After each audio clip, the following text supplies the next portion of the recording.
Welcome to the podcast, Hopeful Horizons, the bridge where hope and healing meet. Our mission is to create the environment and resources to get people across the bridge from the post-COVID experience to a future filled with hope. Please welcome our host, Holly Porter, founder of Adventure Bucket Wish Foundation. Hello and welcome today. I have brought you a fabulous guest. Each week we focus on different people and different things in our podcast.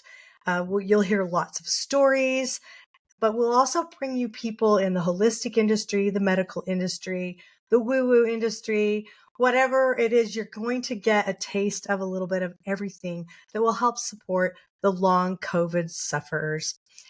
I have Alexis Donkin.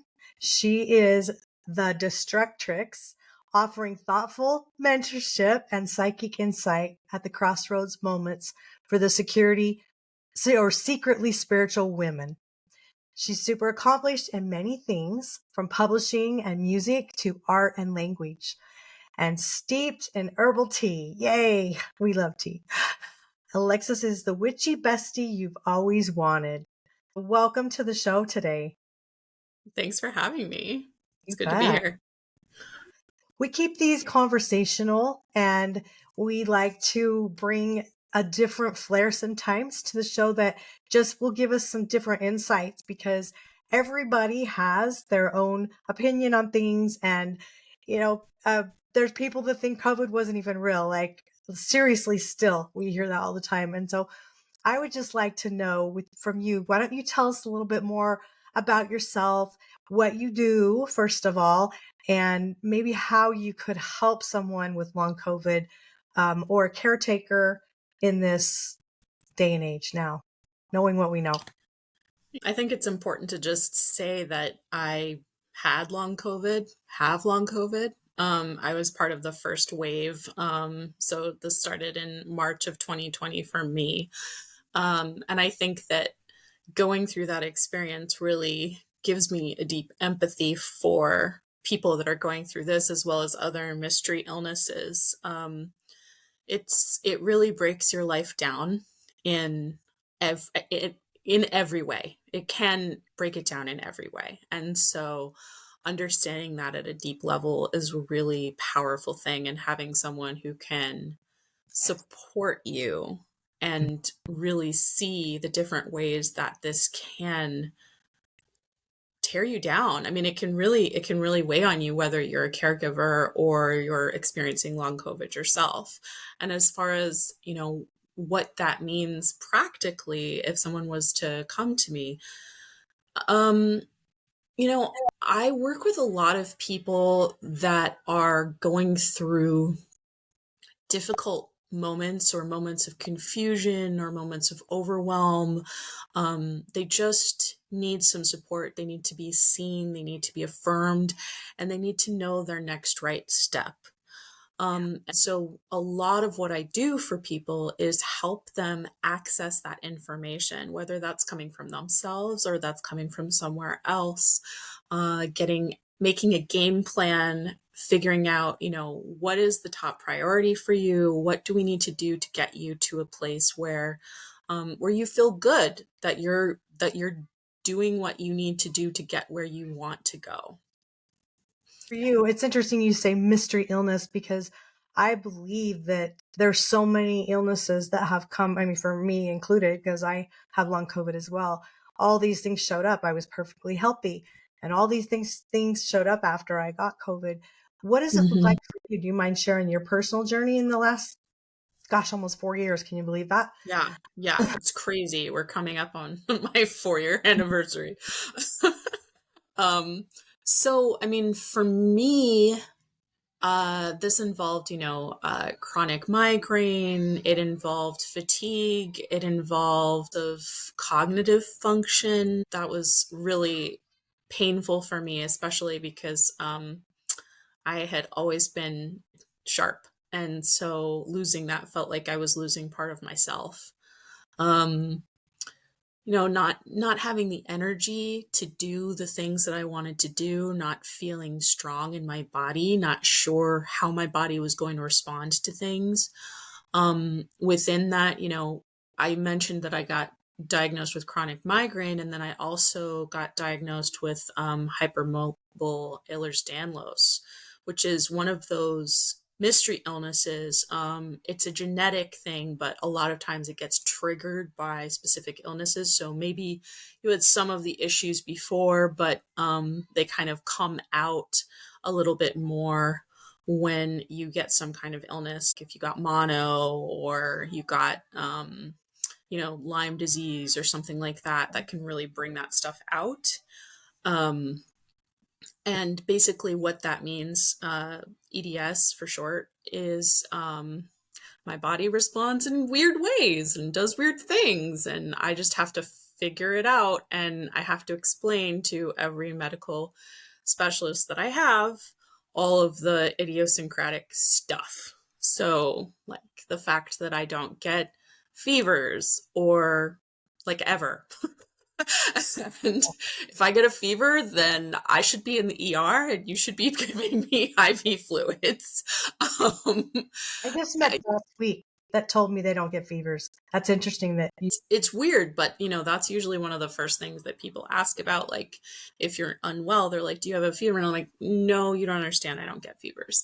And I think that's one of the things that, like, I mean, anyone who's helping you, or like anyone who's going through this is really important, is to be able to be sitting back and listening and taking in the information and letting the person who's experiencing this give you the information, because they are the expert on their body, on their experience. And so, yes, yes, I have lots of expert knowledge in the fields that I'm in, but at the same time, the person who's coming to me, or the person that's, going to the medical specialist, or whatever you're doing, they need to be able to sit back and just listen and let you say what your experience is, allow you to speak your truth, and incorporate that truth in how we're responding and addressing any kind of issue that comes up.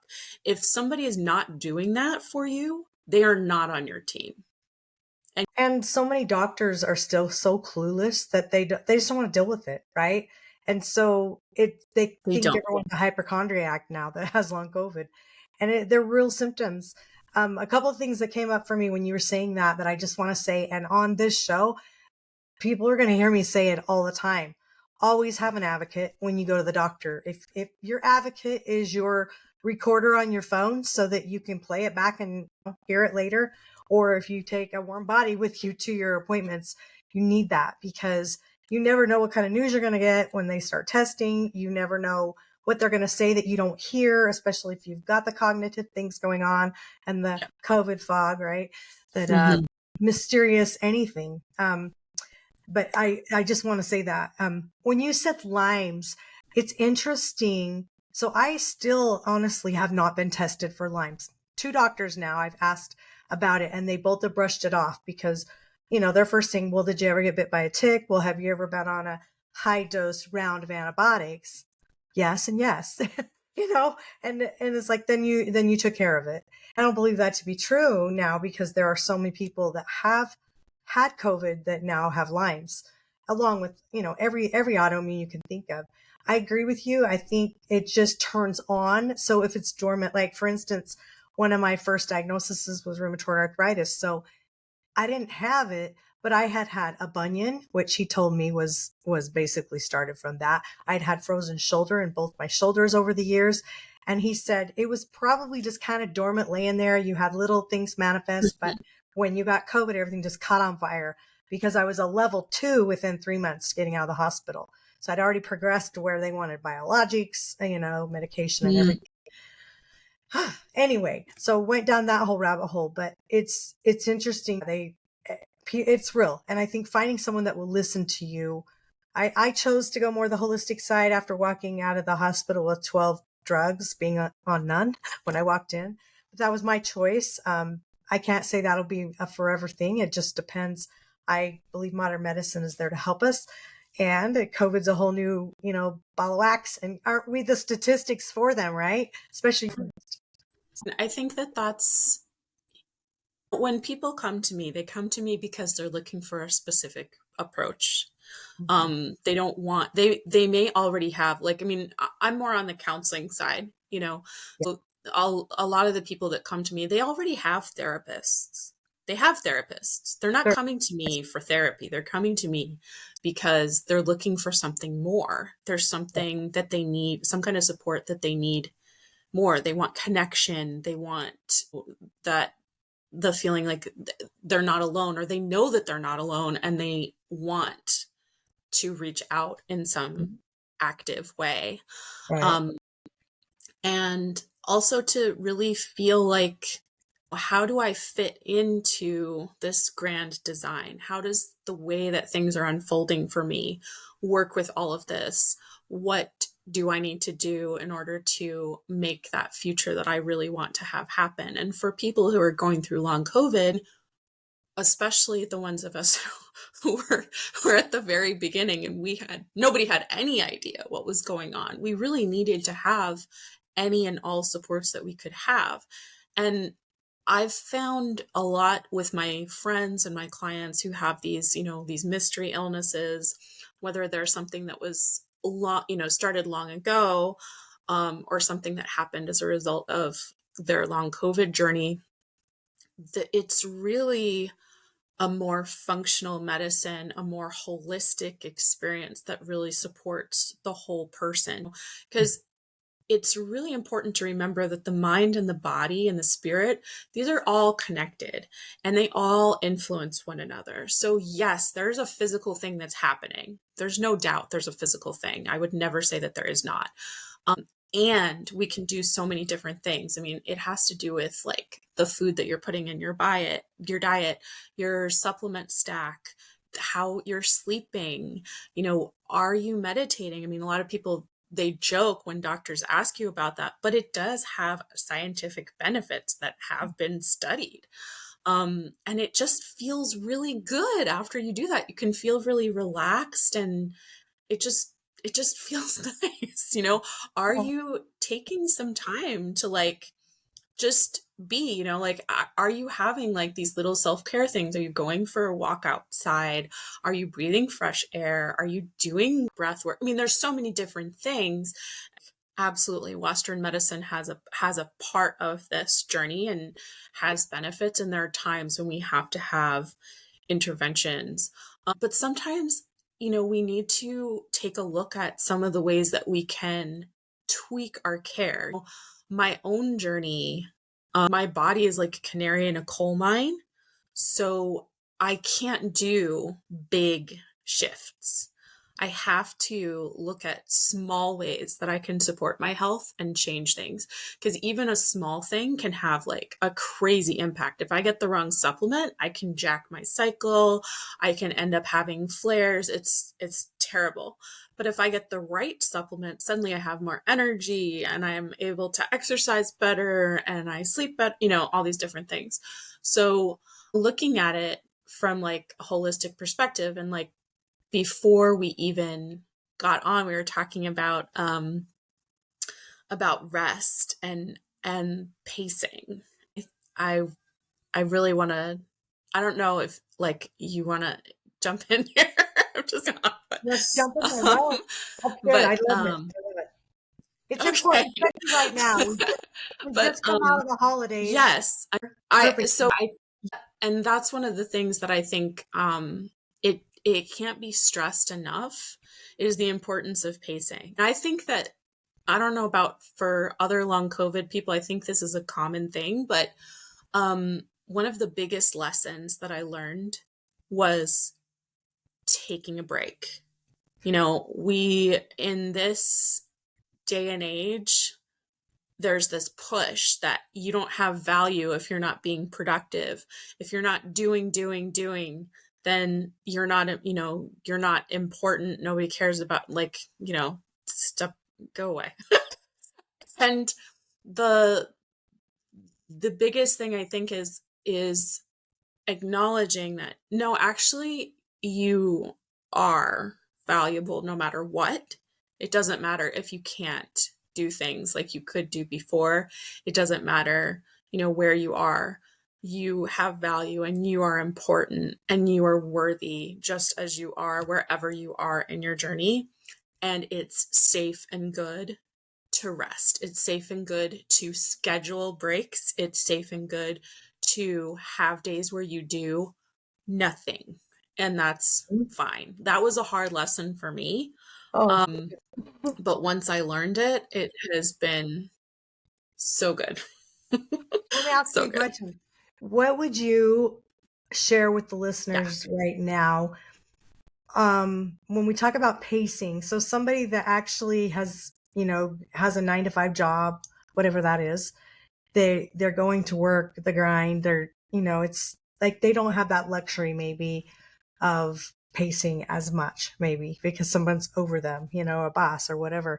I'm just kind of curious. Let's speak to those people maybe that have long COVID or some kind of illness that they need to learn this lesson. Or have any suggestions? Let's Yeah. pump them up. Well, there's a couple of things that come to mind. One is that to talk with your HR department, or if you're not in a corporate situation, to speak with the administration or whoever's in charge and see what you can do to structure things a little bit differently. If you can, and this sounds counterintuitive, but sometimes what I need to do, for example, is I need to work late at night because I need to take a nap in the afternoon. And maybe that's okay. I mean, like, if your boss can let you do that, if they can relax a little bit with micromanagement or whatever, and be like, okay, well, yeah, have 3 hours in the afternoon and then do your work, whatever. I mean, obviously this doesn't work for every kind of job. Right. There's some work that it's not going to work like that. And so if there is the possibility of working with your HR department and seeing ways that you can have accommodations, because honestly, I mean, this is still a battle. But this is a disability, and you need to have accommodations for this. That's yes, that is a thing. Obviously, sometimes that is not feasible, and we have to do what we have to do to survive because we don't have a lot of social safety nets in the US. And so you can't take the kind of leaves that you might be able to take in other places in the world. So Yeah. what do you do instead? You make things as easy for yourself as possible. So you get prepared food.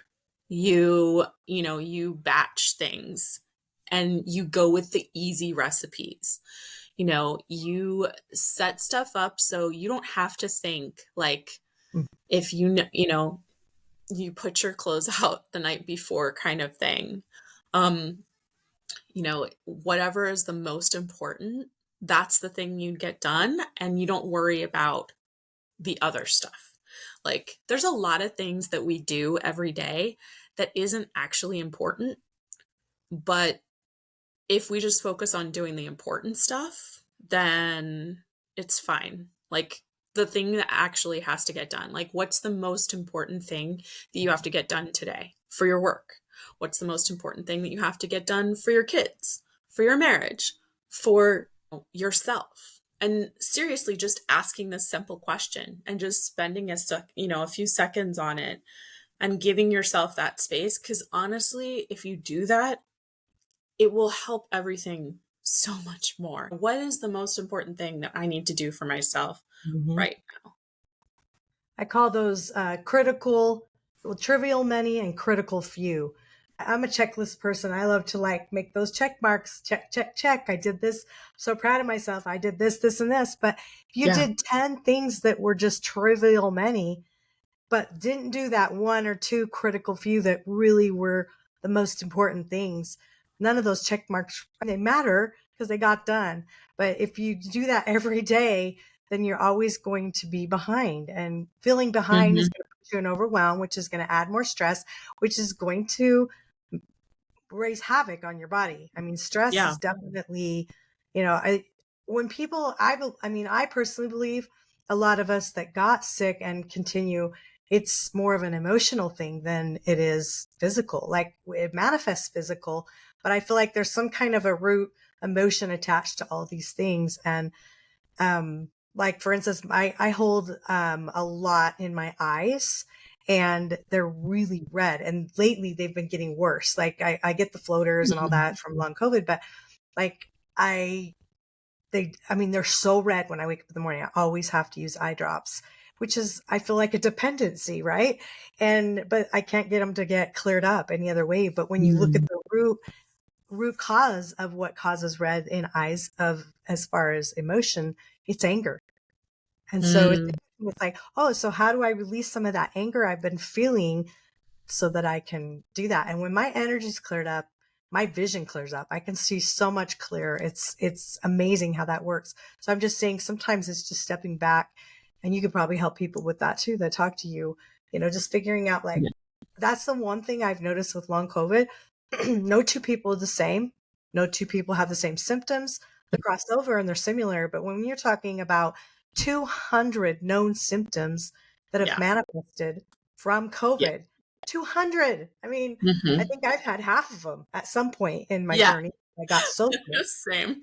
I want people to know, like, if you've listened to my story in other podcasts, I want you to know you might have long COVID and only have had like a cold symptoms. Like there are people that sick for 2 or 3 days that have long COVID. Things start manifesting for them later and showing up, and health issues started. I truly believe, even like as we were saying before, dormant things start Mhm. manifesting that maybe would have never ever have manifested. I believe it's true. I've watched several people come with Alzheimer's and dementia in particular. Mhm. And all of a sudden that's manifesting, and very quickly. And it breaks my heart because they're people I love, right? And I don't want to watch them Mhm. go through that. But what would a typical session with you like look like for somebody with long COVID? Let's just like narrow it down to that group. If they were to call you and just wanted, why would they? It kind of depends on the type of session because there's two kind of paths that you can work with me if you're working with me one on one. One is more of like a traditional psychic kind of sessions. It could, I do a number of different types of readings. I do cards, but primarily people come to me for visions because Mhm. that's how I interact with spirit the most. I have two major types of readings that people come to me for. Well, the one is a heart center vision, which is just like connecting to the person. And that's accessing information that they would have difficulty accessing by themselves. And so it's just giving you information about where you are and kind of what you need to do. I would say like 99% of my clients who have that kind of a vision cry because they feel deeply affirmed and they feel really like a release of things. And then they have this next right step that they can take. The second kind of psychic experience would reading that I would give people is a message you most need to hear from spirit. And this can be kind of a gamble. It can get really weird, frankly. I, I'm just going to put that out there. It's not for everyone. It can, however, be really, really powerful. And that's because it's coming from spirit. It's not coming from you. And so who shows up could be anyone. It could be a purely spiritual being, or it could be someone that you knew from life, like um, lost, a dead lover, a past, a parent that's passed away, somebody like that. A range of people. And I would say, sometimes they can be, like I said, a little weird and it takes some figuring out to understand what's happening with it. And then other times they're very direct, very clear. And regardless of how it shows up, they always have one meaning now, one meaning like a month from now, and then another one in 6 months. And that's because that's just how spirit communicates. Things are not, time isn't important. And the way that they communicate, way that spirit communicates tends to be complicated. It's layered. And so I always tell clients that they want to reference back the conversation later, and really, think about it, because it's not just, I can give you my interpretation of what is going on, and also it has to do with how you see the symbols. Baseball means one thing to one person, it means something else to somebody else. So that's kind of the psychic kind of session. And then I have more of a coaching, intuitive coaching session, which is, it's more traditional in the coaching kind of route, where I ask questions and kind of guide the conversation, and then might give somebody some homework. However, because of who I am and what I bring to the table, the way that I guide the conversation is a little bit different. And so it's more intuitive. I may, give you intuitive hits as I'm going through, as we're having the conversation. Things might come up, things that might seem really random. And I'll be like, I'm sorry, this is really random, but I'm just going to say this, and you tell me if this means anything to you. And I would say 9 times out of 10, people are like, yeah. And then another time it'll be like, I'm not sure, but I'm going to get back to you on that. I'm like, okay. And then usually it makes sense later, even if it doesn't make sense at the time. So those are the 2 ways that people would really work with me. And honestly, if you're really not sure, or you're I don't know, I feel like I should, then the easiest way and the best way would be to do an Ask a Psychic session, which is just it's a 20-minute call. And it's really, we have time to maybe do one question or issue that you want to have some kind of resolution with, and get a next right step and bring clarity to. And I would say those are super fun and super great. And yeah, you can kind of get a feel of what it would be like to work with me. They're it's only $30, so it's very, very good deal, I feel, for what you're getting. How would they get a hold of you if they wanted to do that? We'll put your information in our show notes below, but Sure. You can just say it too. Well, you can reach out. You can always find me on alexisdonkin.com. You can get to my email there. You can see what looks good to you, whatever. I'm also on TikTok and Instagram, and that's just at alexis.donkin. And I love to chat. So to drop me a DM, email me. Very happy to chat with you. You're super friendly. We actually met online, right? Yeah. I love it. It's great to have a community of people that are going through what we are, because we are all going through different levels of it at different times. But some have totally cured themselves and would not even admit they have long COVID anymore. And others are struggling, and others have a lot of lifelong issues. We want to be here to be able to be a support to all of them. And I've noticed everyone that has long COVID has such a great heart, and they really have a servant heart where they really want to just serve others and get them to a good place too. And so I love that. I can tell you fit right in that mold, and we appreciate you coming on the show today and sharing your knowledge. And if you want to get a hold of her again, we'll put the information in the show notes, but thanks for coming. Thanks for having me. And that's a wrap for this show. So everybody have a great day, and we'll see you next time. Bye for now. Adventure Bucket Wish Foundation, creating experiences directly from our grantees' bucket lists as our main focus. We foster hope and provide community, resources, and valuable knowledge to those still experiencing the symptoms and effects of the post-COVID condition, PCC. Stay tuned for how you can be involved.